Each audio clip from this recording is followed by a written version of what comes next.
எனக்குள்ள வேதனை நிலவுக்கு தெரிந்திடும், நிலவுக்கும் ஜோடி இல்லை. எழுதிய கவிதைகள் உனை வந்து சேர்ந்திட கவிதைக்கும் கால்கள் இல்லை. உலகில் பெண் வர்க்கம் 100 கோடியாம், அதிலே நீ யாரடி? சருகாய் அன்பே நான் காத்திருக்கிறேன், எங்கே உன் காலடி? மணி சரி பார்த்து தினம் வழி பார்த்து இரு விழிகள் தேய்கிறேன்.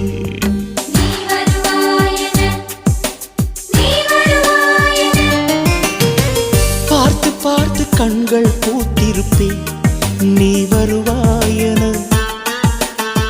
பூத்து பூத்து புன்னகை சேர்த்து வைப்பேன், நீ வருவாயென. தென்றலாக நீ வருவாயா? ஜன்னலாகிறேன். தீர்த்தமாக நீ வருவாயா? மேகமாகிறேன். வண்ணமாக